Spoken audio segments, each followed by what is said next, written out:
saya perlu mengajari Anda hari ini bagaimana berdoa. Ada orang berkata doa itu jangan minta-minta. Ya, setuju. Tapi terlalu banyak yang mengatakan gitu sehingga orang yang mau minta tertuduh. Jangan salah loh ya. Doa itu juga satu bentuk, satu format minta tolong sama Tuhan. Jadi mintalah.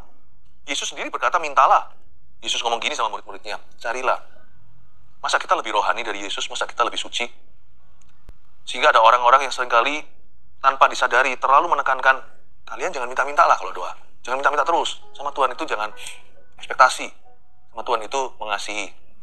Udahlah, saya rasa lebih baik kita nggak sok rohani, sok suci. Jangan-jangan ntar kita merasa lebih suci dari Tuhan Yesus sendiri, lebih rohani. Tuhan Yesus saja lo ajarkan murid-muridnya, mintalah. Sampai sekarang kok kamu belum minta apa-apa, itu gimana? Mintalah supaya sukacitaku bertambah, supaya penuh. Yesus sendiri berkata minta, cari, dan ketoklah. Jadi please jangan merasa bersalah kalau kita minta, sebab doa juga suatu bentuk minta tolong atau SOS ke sorga. Doa itu adalah jalur komunikasi kita yang di dunia, Tuhan yang di sorga. Kita minta tolong dalam nama Yesus, dan Allah mendengarkan. Mujizat terjadi atau tidak, pokoknya kita minta. Nanti hasil akhirnya tentunya dalam kedaulatan Allah. Terus terang, kedaulatan Tuhan itu jangan dipandang negatif. Oh, aku nggak ngalami mujizat. Oh, aku nggak disembuhkan. Doaku belum dijawab. Atau tak kunjung mendapat jawaban. Mungkin memang kedaulatan Allah tidak mengizinkan. Tuhan memang berkehendak lain. Saya ngerti. Tapi kedaulatan Allah itu banyak positifnya. Seringkali kita mintanya segitu, Tuhan kasih kita melebihi. Yang mata kita belum lihat, telinga nggak dengar, hasil doanya melampaui pikiran. Di dalam kedaulatan Tuhan itu banyak sekali pleasant surprises atau kejutan-kejutan yang indah. Yang kita tidak duga. Doa kita dijawab dengan cara yang ajaib. Bukan hanya mintanya segitu, bahkan apa yang tidak kita minta Tuhan sediakan. Atau kadang-kadang kita minta ini, Tuhan berinya lain. Baru kita sadari, ternyata ini yang kita butuhkan, bukan itu yang tadi kita mintakan. Juga bisa jadi, kita hasil doanya beda dengan yang didoakan. Tapi jauh lebih bagus, dan kita mengakui, wow, Tuhan tahu sesungguhnya yang kubutuhkan. Aku kira aku perlu itu. Tapi justru Tuhan kasih ke saya apa yang orang lain tidak bisa. Mintalah. Doa itu minta tolong. Tolong aku. Help me. Itu sebuah doa. Tuhan itu Bapa kita. Bapa yang baik. Dia murah hatinya. Jadi kalau Anda teriak minta tolong, baik pakai nangis-nangis atau tenang saja, Tuhan pasti dengarkan, dan Tuhan pasti hadir di doamu, dan menjawab kebutuhanmu. Karena itu tolong aku di sini, saya akan ajari hari ini seperti Yohanes Pembaptis kepada murid-muridnya. Saya akan ajari, izinkan saya menyebut ini bukan untuk kemuliaan saya, tapi untuk kemuliaan Tuhan, tapi kan mirip dengan teksnya. Saya akan ajari murid-murid kami, yaitu Anda sekalian, bagaimana berdoa. Kita lihat nomor 1, tolong aku untuk menjadi lebih sehat. Boleh nggak kita berdoa untuk kesehatan kita? Oh boleh, ayatnya 3 Yohanes pasal 1 ayat 2. Kita baca, saudaraku yang kekasih, aku berdoa, semoga engkau baik-baik dan sehat-sehat saja dalam segala sesuatu, sama seperti jiwamu baik-baik saja. Saya akan baca sekali lagi ayat ini ya. Ini ayat adalah surat Yohanes, rasul yang tersisa dari 12 yang belum mati tua. Sebagai orang yang sangat tua, dan sebagai orang tua yang bijaksana, dia berdoa untuk gereja dan jemaatnya. Dia tulis begini, saudara-saudaraku yang kekasih, aku berdoa seperti doa seorang papa, semoga engkau baik-baik dan sehat-sehat saja dalam segala perkara. Yohanes memohonkan pada Tuhan agar supaya anak-anak Tuhan ini sehat-sehat, sehat walafiat, sama seperti jiwamu baik-baik saja. Aku tahu jiwamu sehat, tapi aku berdoa juga supaya badanmu sehat. Terimalah doa ini dari seorang yang sudah berusia lanjut, dan dia sehat untuk melaksanakan misi Tuhan dalam hidupnya. Yohanes ini mati tua. Yang lainnya dari 12 rasul, 10 diantaranya mati martir, 1 bunuh diri, Yudas Iskariot. Tersisa 1 yang sampai umur 80-an menurut sejarah gereja. Yohanes ini sehat, dan dia kuat, dibuang di Pulau Patmos. Dari situ nggak langsung mati. Masih pindah ke Efesus dulu mengembalakan jemaat yang dirintis oleh Paulus. Dan dia masih bisa menulis surat 1, 2, 3 Yohanes lagi. Di samping Injil yang dia tulis waktu dia agak muda, yaitu Injil Yohanes tentunya. Kalau Anda sehat, Anda bisa berbuat banyak. Boleh nggak kita minta kesehatan? Boleh. Nggak salah. Egois nggak? Enggak. Semua kan untuk kemuliaan Tuhan, semua kan dari Tuhan untuk Tuhan. Anda bisa berdoa seperti ini. Kalau saya kan kasih guideline-nya ini kan umum. Doa harus detail. Dan Anda yang ngerti sendiri badan Anda. Anda yang ngerti kumat-kumatannya di mana. Atau Anda mendoakan seseorang, baik mendoakan diri sendiri atau orang lain, termasuk itu syafaat. Itu berarti berdoa di hadapan Tuhan meminta sesuatu. Tuhan dengarkan. Tolong aku Tuhan, waktu Anda berdoa, untuk menjadi lebih sehat. Anda secara spesifik bisa berkata, berkati penglihatan saya, jikalau mungkin mata Anda katarakan. Berkati dirimu, berkati orang lain juga. Berkati penglihatanku Tuhan. Berkati hormonku Tuhan. Please bless my hormones. Berkati tulangku dan struktur badanku. Berkati ya Tuhan supaya tulang-tulang dan sendi-sendiku tidak kaku. Frozen shoulder atau pundak yang beku. Dalam nama Yesus. Exercise atau praktekkan iman. Dalam nama Yesus. Dan percaya yang kau katakan akan terjadi. Jangan ragu, tunggu pendeta. Bahwa kuasa nama Yesus di mulut Anda sama powerfulnya dengan di mulut pendeta manapun juga. Bahkan kalau itu di mulut keledai pun yang bicara ke Bileam, dia tetap adalah firman Tuhan. Katakan dalam nama Yesus. Berkati hormonku, tiroid, berkati yang, the list will go on. Daftarnya itu bisa terus. Berkati tulangku, tulang belakangku, supaya aku tidak terus injury atau terus terluka di situ. Berkati struktur badanku Tuhan, syarafku. Doa begitu. Berkati juga stamina Anda. Saya terinspirasi dengan stamina Kaleb di Perjanjian Lama. Umur 85 masih siap dan kuat untuk pergi ke medan perang. Rebut Hebron lagi, tempatnya raksasa. Itu semua saudara Goliat. Kaleb. Lalu saya juga sangat-sangat terinspirasi dengan Israel, bangsa Israel punya sandal. Waktu 40 tahun di padang gurun itu mereka putar-putar. Sandal mereka nggak ada yang usang. Mana ada sandal seperti itu. Merek apapun juga, sepatu. Lalu gigi mereka. Tidak ada satupun yang perlu ke dentis waktu itu. Oh, puji Tuhan.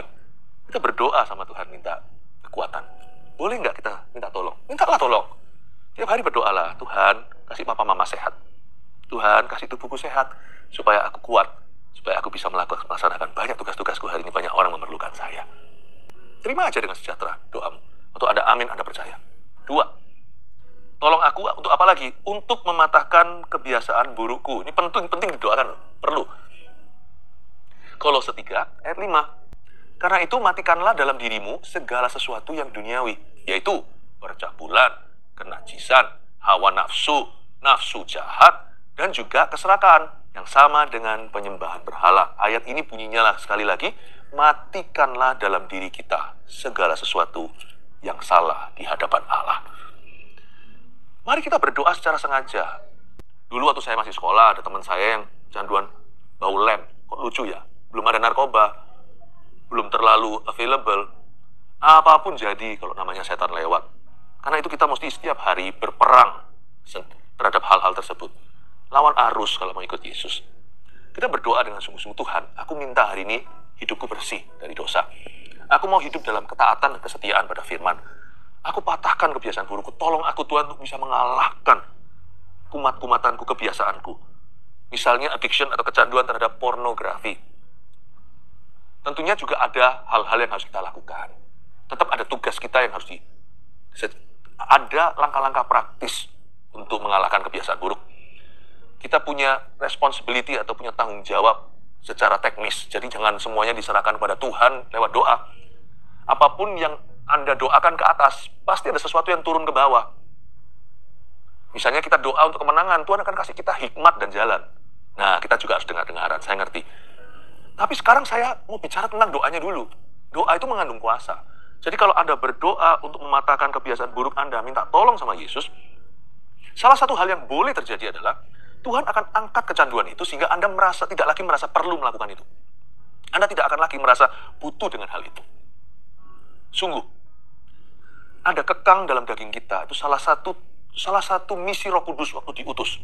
Waktu Roh Kudus dicurahkan saat Pentakosta, selain memberi pada kita kuasa untuk berdoa dan bersaksi, Roh Kudus akan membantu kita dalam kelemahan kita, seperti yang tersirat dalam surat Paulus di Roma 8, ia membantu kita dalam kelemahan kita. We all have our own weaknesses. Kita semua secara respektif, kita semua masing-masing secara relatif punya kelemahan sendiri-sendiri. Ada orang yang lebih lemah di matanya, ada di mulutnya lemah, ada di tangannya, suka main tangan, pukul istrinya. Ada juga yang kakinya, wah cepet banget tuh, nggak bisa di rumah gitu, selalu harus keliling mana-mana. Pokoknya mau pergi melulu, nggak belajar, dan begadang terus. Apapun kelemahanmu, kalau Anda berdoa secara sengaja dalam nama Yesus, tolong aku Tuhan untuk mematahkan kebiasaan burukku, sesuatu akan berubah. Sesuatu akan berubah. Minta sama Tuhan untuk angkat perasaan perlu itu atau butuh itu. Meskipun waktu kita berdoa, bukan berarti kalau kita berdoa lalu kita seperti orang yang dikuasai penuh oleh Roh Kudus, sebab Roh Kudus tidak pernah menyurupi. Kita tidak bisa kesurupan Roh Tuhan. Kita bisa bekerja sama dengan Dia. Kepenuhan Roh Kudus itu artinya kita bermitra. Tapi kita nggak nurut kita nurut Dia. Kita mengikut Dia.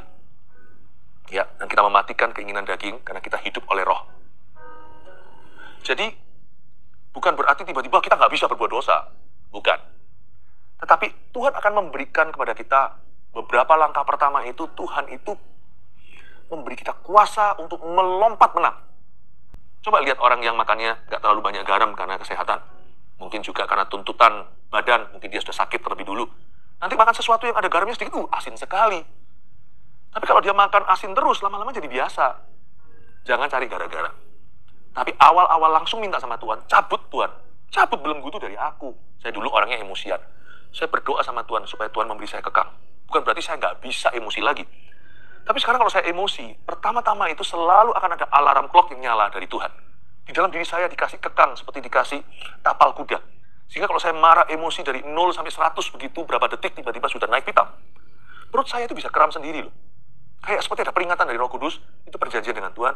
Kayak orang yang takut atau apa, kayak orang yang nervous, grogi gitu, perut saya bisa kenceng-kenceng sendiri. Itu kalau saya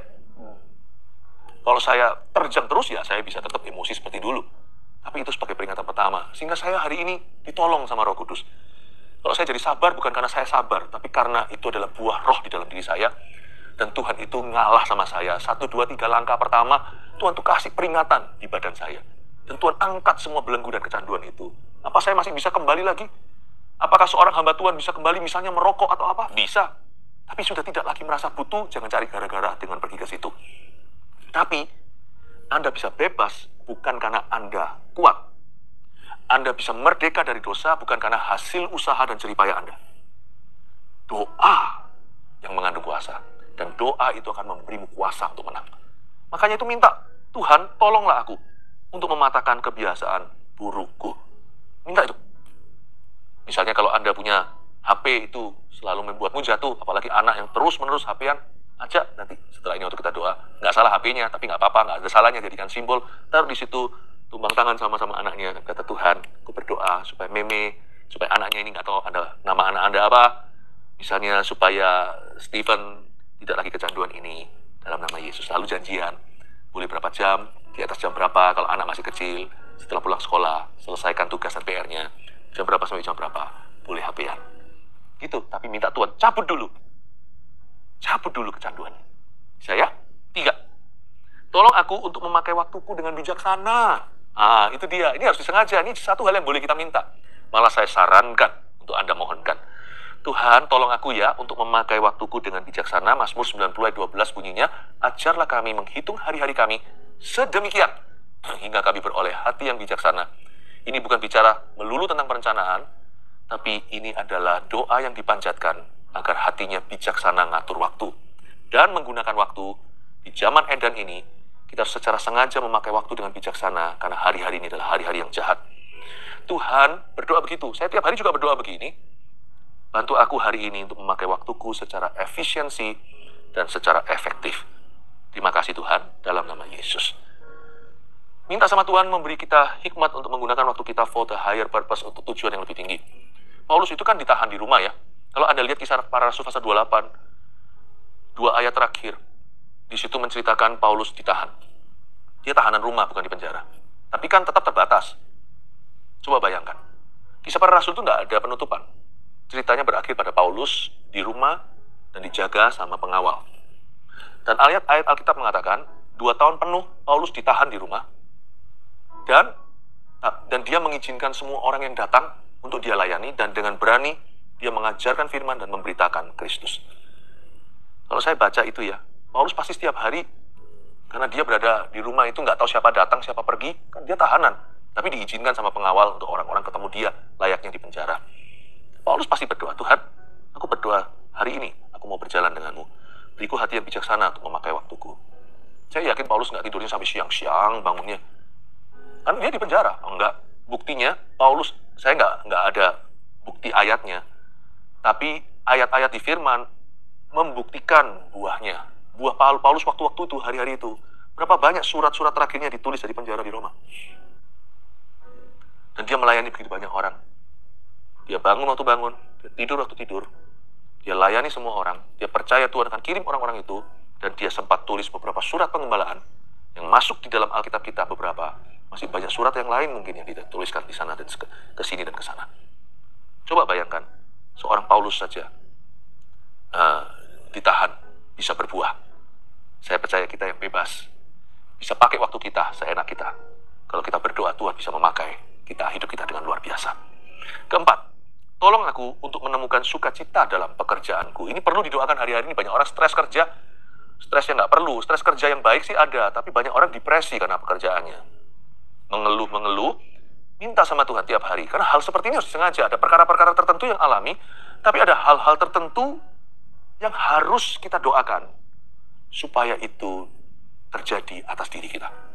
Apalagi zaman-zaman sekarang ini di dunia, kita melihat ya, semua yang ada di dunia ini sedang stres berat.